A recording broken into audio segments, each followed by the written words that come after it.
क्या चीन भारत का दुश्मन है या दोस्त है? चाइना, जी।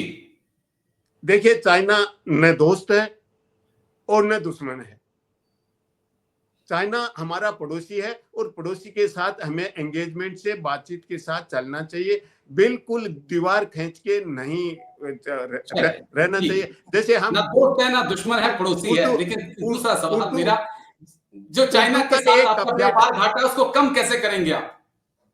देखिए ये ट्रेड नेगोशिएशन, जो नेगोशिएटिंग टीम है उनको डिसीजन लेना है। लेकिन चाइना के साथ हम अगर व्यापार बढ़ाते हैं या चाइनीज इन्वेस्टमेंट को अगर बढ़ावा देते हैं, जैसे चाइना का इन्वेस्टमेंट होगा इंडिया में और उस इन्वेस्टमेंट से जो मैन्युफैक्चरिंग होगा वो हम चाइना को एक्सपोर्ट करेंगे, तो एक तो स्ट्रेटेजी ये हो सकती है कि चाइना से हम कोलेबोरेट करें, चाइना का अलग अलग सेक्टर्स में। लेकिन एक मामले में सतर्क रहना पड़ेगा कि हमारा डिफेंस और सिक्योरिटी से रिलेटेड सेक्टर है, उसमें वहां चाइनीज पर चाइना की इन्वेस्टमेंट। घुसपैठ ना हो। मेरा तीसरा सवाल सर, कि क्या ये डोनाल्ड ट्रंप के यू टर्न ने आपको मजबूर कर दिया चाइना के पास आने के लिए?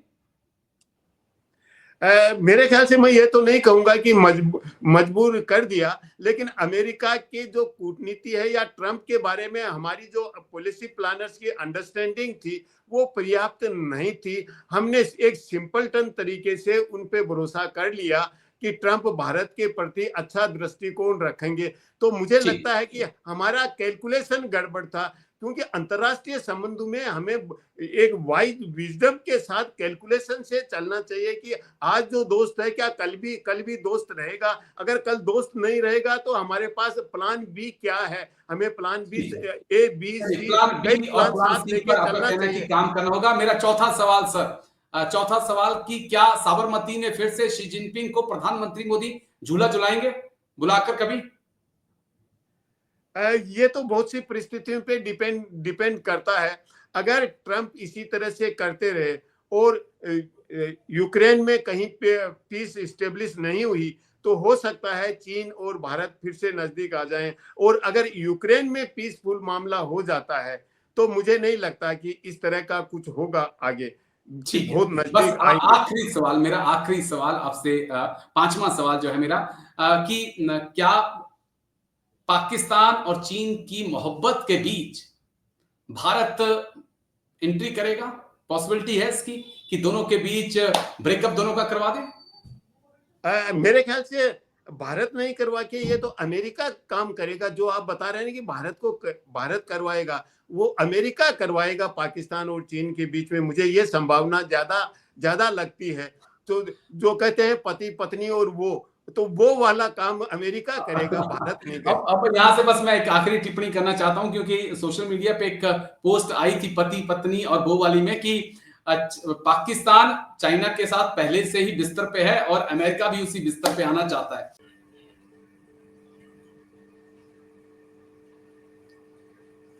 सर जय हिंद, करोड़ी सिंह जी, जय हिंद, बहुत बहुत शुक्रिया समय देने के लिए। Thank you sir. जय Hind Rajesh ji. Thank you sir, आपने समय दिया।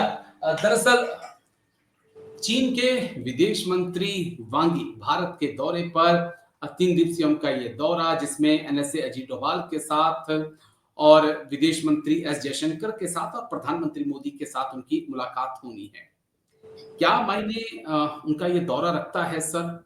उस वक्त जिस वक्त भारत और अमेरिका में एक टकराव चल रहा है टैरिफ को लेकर, और चाइना और भारत एक बार फिर नजदीक आते दिखाई पड़ रहे हैं। मेरा जो एक अहम सवाल है जहां से मैं चर्चा की शुरुआत करूंगा, कि चाइना के साथ आपका झगड़ा होता है तब आप अमेरिका के पास चले जाते हो, अमेरिका के साथ झगड़ा होता है तो आप चाइना के पास आ जाते हो, और बीच में कई बार ऐसा लगता है कि आप रूस के पास जा रहे हो, लेकिन फिर कई बार ऐसा लगता है कि आप रूस के दूर जा रहे हो। क्या हम इस बीच में भारत की फॉरेन पॉलिसी को देखें, हमारी विदेश नीति आखिरकार इस वक्त है क्या? हम अमेरिका के साथ हैं, रूस के साथ हैं, या चाइना के साथ हैं? और क्या वाकई में ड्रैगन और एलिफेंट डांस करने के लिए तैयार हो चुके हैं सर एक बार फिर से? देखिए राजेश जी, इसको मैं इस रूप में देखना चाहूंगा कि भारत और चीन के बीच में जी 2017 तक लगभग 40-42 साल तक बॉर्डर पे शांति रही और कोई बहुत बड़ा टकराहट की स्थिति नहीं बनी। जी तो 2017 के बाद में एक टकराहट की स्थिति क्यों बनी 2017, उसके बाद 2020 में, उसके लिए हमें गहन मंथन और अध्ययन की जरूरत है। रिश्ते क्यों बिगड़े और बिगड़ने के बाद भारत की विदेश नीति को कितना नुकसान हुआ या चीन को कोई फायदा हुआ या नुकसान हुआ, ये हम जो शोध करने वाले हैं उनके लिए शोध का विषय है। लेकिन भारत और चीन के बीच में क्या दुराव अच्छा है, क्या नजदीकियां अच्छी हैं? देखिए, अंतरराष्ट्रीय संबंधों में ड्रैगन और एलिफेंट की जिसकी हम बात करते हैं, वो अपने हित की दृष्टि से साथ हो सकते हैं और ओके साथ होने में बुराई भी नहीं है। लेकिन जो मूलभूत इश्यू है बॉर्डर का है, या पाकिस्तान जो भारत की से रिश्ते अच्छे नहीं है, पाकिस्तान का स्ट्रेंज नेबर है, जी उसको चीन जिस तरीके से मजबूत करता है, एनकरेज करता है, तो ये दो मुद्दे भारत और चीन के बीच में हैं। बॉर्डर का जो मुद्दा है वो इमीडिएट उसका कोई समाधान नहीं हो सकता राजेश जी, संभव नहीं है। लेकिन एंगेजमेंट और बातचीत निरंतर रूप से चलती रहे, ये दोनों देशों के हित में है। पाकिस्तान का जहां तक सवाल है, पाकिस्तान चीन का स्ट्रेटेजिक पार्टनर है जी और चीन उनकी मदद करता है। इसको लेके कुछ सीमा तक अगर भारत और चीन नजदीक आते हैं तो कंटेन किया जा सकता है। जितना चीन पाकिस्तान को, अभी जो 4 दिन का ऑपरेशन सिंदूर हुआ, चाइना जी ने डायरेक्टली या सर्विलेंस या जिस तरीके की मदद की, शायद भविष्य में अगर ऐसी घटना होती है तो उतनी मदद नहीं करे अगर दोनों ओके में नजदीकियां आती हैं तो। और इसके लिए केवल भारत और चीन ही नहीं, इनमें रशिया का भी एक वेस्टेड इंटरेस्ट है कि भारत और चीन एक दूसरे से अच्छी समझ रखें। जी उससे रशिया की जो ग्लोबल स्टैंडिंग थी, जो लगभग डाउन हो गई थी, वो फिर से स्टेब्लिश हो सकती है। कुछ सीमा तक ट्रंप ने अलास्का में मीटिंग करके फिर से रशिया को एक ग्लोबल स्टेज पे ले आए हैं। लेकिन ठीक रशिया है। फिर अपना जो पुराना रोल है, जो एक ग्लोबल लेवल पे एक लेकिन गुट के आज आप लीडर के रूप में। आज आप जयशंकर साहब को बचाते हुए नजर आ रहे हैं। मैं जो समझ रहा था, आज आप उसका जवाब नहीं दे रहे हैं। आज कुछ तो बात है अजकरुरी सिंह जी, कि मेरा सवाल तो ये था कि कभी आप अमेरिका चाइना के साथ आपका गलवान हो गया, डोकलाम हो गया, आप अमेरिका के पास चले गए कि भाई मदद करिए, चाइना हम पे हावी होता जा रहा है। चाइना, अब अमेरिका ने आपको आंखें दिखाई, आप चाइना के साथ रिश्तों को ठीक करने लग गए। बीच में आपने रूस के साथ रिश्तों को ऐसा किया कि रूस नाराज होता नजर आया। कहा कि भाई आप तो अमेरिका के साथ झुक रहे हो, और अब रूस भी आपका फिर एक बार खास बन गया। तो मैं वो चीज आपसे समझना चाह रहा हूं कि फॉरेन पॉलिसी है क्या हमारी, हम हैं किस साइड, या हम किसी भी साइड नहीं है। देखिए राजेश जी, ये मैं पहले भी कह चुका हूं कि जिसको हम स्ट्रेटेजिक ऑटोनॉमी कहते हैं, जी वो रियल सेंस में स्ट्रेटेजिक एम्बिग्यूटी में बदल गई है। मौका हमारी परस्ती। स्ट्रेटेजिक ऑटोनॉमी थी जब जी कोल्ड वार से दुनिया डिवाइडेड थी और उस समय थर्ड रास्ते को खोज रहे थे। एक क्वेट जिसको मैं कह सकता हूँ, इंडोनेशिया, भारत, यूगोस्लाविया और इजिप्ट मिलके, और बाद में वो नॉन अलाइन मूवमेंट के रूप में आया। तो वो एक पीरियड था। लेकिन जी अब जो पीरियड आया, 2014 का पीरियड आया, उसमें हमारे जो स्ट्रेटेजिक क्लैरिटी होनी चाहिए वो इस सेंस में नहीं है कि प्रधानमंत्री मोदी आए और आते ही उन्होंने पड़ोसी देशों को भी बुलाया, एक इनफॉर्मल तरीके से डील करने की कोशिश की। पाकिस्तान भी बिना बुलाए गए, चीन के साथ ही शी जिनपिंग के साथ भी एक इनफॉर्मल अनस्ट्रक्चर्ड एजेंडा से पे भी बातचीत करने की शुरू की। पहले वुहान में जी हुई, फिर यहाँ तमिलनाडु में हुई, उसके बाद वो बिल्कुल नहीं चल पाई। तो ये लगता है कि हमें उतनी, और फिर हमारे हमारे रिश्ते बिगड़े।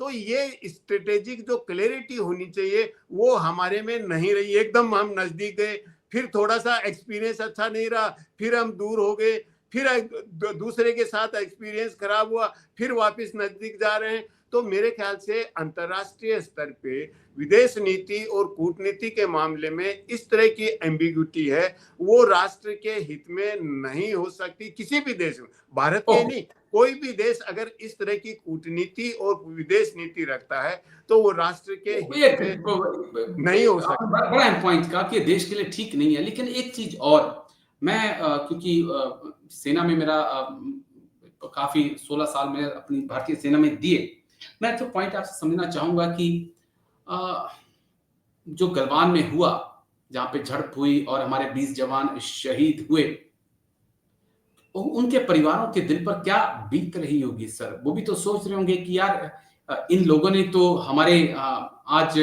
बच्चे होंगे, वो कह रहे होंगे कि हमें अनाथ किया है, विधवाएं की हैं, और इन्हीं लोगों के साथ आज आप हाथों से हाथ मिला रहे हो और इनका स्वागत कर रहे हो रेड कारपेट बिछा के। देखिए राजेश जी, आप देखिए जापान और अमेरिका लड़े जी, वर्ल्ड वार हुआ, जापान और अमेरिका की आज सबसे ज्यादा दोस्ती, अच्छी दोस्ती है।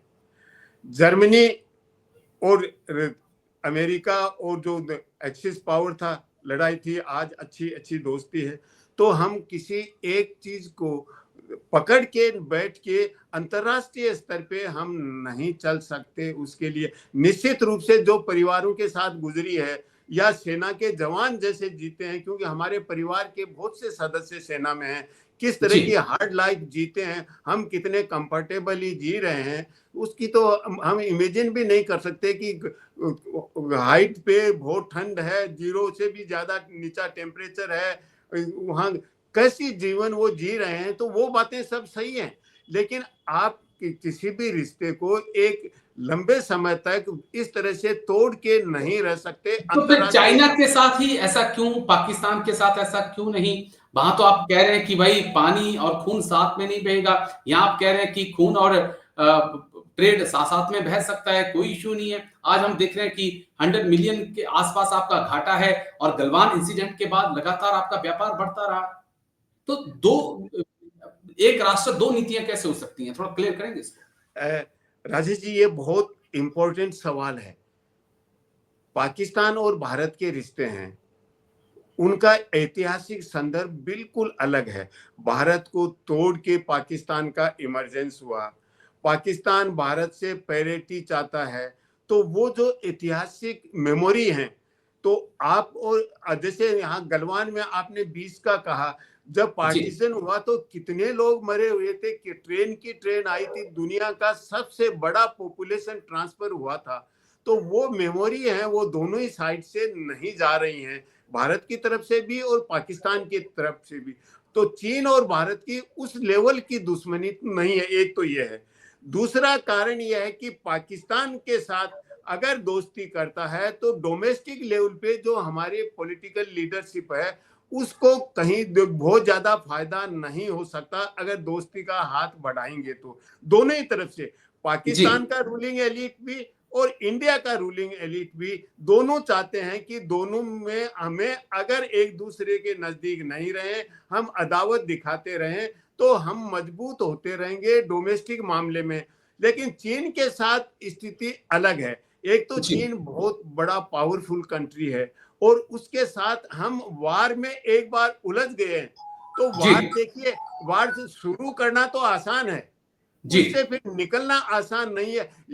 रशिया ने ये नहीं सोचा, उन्होंने स्पेशल मिलिट्री ऑपरेशन किया था, उन्होंने सोचा कि हम तो कुछ दिनों में, हफ्ते 10 दिन में काम निपटा लेंगे। इवन भारत ने आईपीके श्रीलंका में भेजी और वहां भी भारत ने सोचा था कि 1-2 महीने में सब कुछ श्रीलंका में शांति हो जाएगी, लेकिन नहीं। इसलिए अगर वार शुरू करते हैं या सेना को कहीं इन्वॉल्व कर लेते हैं, उसके बाद शुरू करना तो आसान है, निकलना बहुत मुश्किल हो जाता है। तो पूरे देश को कितना डैमेज हो सकता है, दोनों को ही होगा। ऐसा नहीं है कि चाइना को नहीं होगा, लेकिन वो डैमेज जितना जयशंकर साहब का एक बयान मुझे याद आ रहा है कि चाइना बहुत बड़ी इकोनॉमी है, तो वो उससे टकराना ठीक नहीं है। आप तो उसी संदर्भ में बातचीत करते हुए मुझे दिखाई पड़ रहे हैं। मैं एक आखिरी सवाल जो आपसे लेना चाहूंगा, क्योंकि चाइना को लेकर हम बातचीत कर रहे हैं और चाइना के बारे में मैं किसी एक्सपर्ट से बात कर रहा था, तो उन्होंने कहा कि जब जब आप चाइना पे भरोसा करते हैं और चाइना को लगता है कि अब आप उसके भरोसे में फंस चुके हैं, तभी तभी वो आपके ऊपर आघात करता है, पीठ पर हमला करता है। क्या इस बार क्या हम भरोसा करने जा रहे हैं या फिर हमें आगे और पीछे दोनों तरफ आंख रखनी पड़ेगी? देखिए, ये जो जिस भरोसे की हम बात कर रहे हैं, वो हम जी। मीडिया में बात कर रहे हैं कि भरोसा कर रहा है। पॉलिसी प्लानर्स होते हैं, डिप्लोमेट्स होते हैं, वो भरोसे का इंप्रेशन देते हैं, भरोसा करते नहीं हैं। इंप्रेशन देते हैं, ऐसा लगता है कि बहुत अच्छे दोस्त हैं, भरोसा कर रहे हैं। फिर भरोसा गलवान में क्या था हो, सर? होता ही ऐसा नहीं मत है बोलिए। भरोसा। फिर गलवान में क्या था? गलवान में वो भरोसा नहीं था क्या? गलवान में आपको अमेरिका बता रहा था कि चाइना की फौज आ चुकी है, कुछ गड़बड़ होने वाली है। डोकलाम में उससे पहले कैसे देखें सर? मैं तो देखिए केवल असमंजस में पड़ जाता हूँ, थोड़ा क्लियर करिएगा जल्दी से। देखिए ये तो जो मिलिट्री स्ट्रेटेजी है और तो ग्राउंड जीरो की सिचुएशन है, वो तो आप जी। मेरे से ज्यादा जानते हैं। लेकिन मैं तो इतना ही कहना चाहूंगा कि कई बार आपके स्ट्रेटेजिक कैलकुलेशन सही नहीं बैठते हैं, और जी। ऐसे बहुत से उदाहरण हैं जबकि अलग अलग सिग्नल्स आते हैं, अलग अलग इनपुट्स आते हैं, और आप स्ट्रेटेजिकली उसको सही तरीके से कैलकुलेट नहीं कर पाते हैं और अप्रोप्रिएट एक्शन नहीं ले पाते हैं। ऐसी स्थिति बनती है। कई बार ऐसी बनती है कि आप जल्दी एक्शन ले लेते हैं तो आपको उसके खामियाजा भुगतना पड़ता है। तो अप्रोप्रिएट कैलकुलेशन, अलग अलग इनपुट्स आए, उनको कैसे लिया जाए, ये बहुत इंपॉर्टेंट चीज होती है। और मेरे ख्याल से ये जो पॉलिसी अब बस प्लानर्स, आप छोटे-छोटे सवाल मैं आपसे पूछूंगा, 5 सवाल मेरे छोटे-छोटे रहेंगे। क्या चीन भारत का दुश्मन है या दोस्त है? चाइना, जी। देखिए चाइना न दोस्त है और न दुश्मन है। चाइना हमारा पड़ोसी है और पड़ोसी के साथ हमें एंगेजमेंट से, बातचीत के साथ चलना चाहिए। बिल्कुल दीवार खींच के नहीं चलिए, रहना जी। चाहिए। जैसे ना हम दोस्त है, ना दुश्मन है, पड़ोसी है। उर्दू लेकिन उर, दूसरा सवाल उर्दू मेरा, जो चाइना उर्दू के का साथ एक आपका कपलेट, व्यापार घाटा है, उसको कम कैसे करेंगे आप? देखिए ये ट्रेड नेगोशिएशन, जो नेगोशिएटिंग टीम है, उनको डिसीजन लेना है। लेकिन चाइना के साथ हम अगर व्यापार बढ़ाते हैं या चाइनीज इन्वेस्टमेंट को अगर बढ़ावा देते हैं, जैसे चाइना का इन्वेस्टमेंट होगा इंडिया में, और उस इन्वेस्टमेंट से जो मैन्युफैक्चरिंग होगा वो हम चाइना को एक्सपोर्ट करेंगे, तो एक तो स्ट्रेटेजी ये हो सकती है कि चाइना से हम कोलेबोरेट करें, ठीक चाइना है। का अलग अलग सेक्टर्स में। लेकिन एक मामले में सतर्क रहना पड़ेगा कि हमारा डिफेंस और सिक्योरिटी से रिलेटेड सेक्टर है, उसमें वहां चाइनीज पर चाइना की इन्वेस्टमेंट। घुसपैठ ना हो। मेरा तीसरा सवाल सर, कि क्या ये डोनाल्ड ट्रंप के यू टर्न ने आपको मजबूर कर दिया चाइना के पास आने के लिए? मेरे ख्याल से मैं ये तो नहीं कहूंगा कि मजबूर कर दिया, लेकिन अमेरिका की जो कूटनीति है या ट्रंप के बारे में हमारी जो पॉलिसी प्लानर्स की अंडरस्टैंडिंग थी, वो पर्याप्त नहीं थी। हमने एक सिंपलटन तरीके से उन पे भरोसा कर लिया कि ट्रंप भारत के प्रति अच्छा दृष्टिकोण रखेंगे। तो मुझे जी। लगता है कि हमारा कैलकुलेशन गड़बड़ था, क्योंकि अंतर्राष्ट्रीय संबंधों में हमें एक वाइज विजडम के साथ कैलकुलेशन से चलना चाहिए कि आज जो दोस्त है, क्या कल भी दोस्त रहेगा? अगर कल दोस्त नहीं रहेगा तो हमारे पास प्लान बी क्या है? हमें plan B, A B C, plan कई बी और प्लान प्लान साथ सी लेके पर आपका चलना कहना है कि चाहिए। काम करना होगा। मेरा चौथा सवाल सर, चौथा सवाल कि क्या साबरमती में फिर से शी जिनपिंग को प्रधानमंत्री मोदी झूला झुलाएंगे बुलाकर कभी? ये तो बहुत सी परिस्थितियों पे डिपेंड डिपेंड करता है। अगर ट्रंप इसी तरह से करते रहे और यूक्रेन में कहीं पे पीस स्टेब्लिश नहीं हुई, तो हो सकता है चीन और भारत फिर से नजदीक आ जाएं। और अगर यूक्रेन में पीसफुल मामला हो जाता है, तो मुझे नहीं लगता कि इस तरह का कुछ होगा आगे, कि ठीक है। बहुत बस नजदीक आएंगे। आखिरी सवाल, मेरा आखिरी सवाल आपसे, पांचवा सवाल जो है मेरा, कि क्या पाकिस्तान और चीन की मोहब्बत के बीच भारत एंट्री करेगा?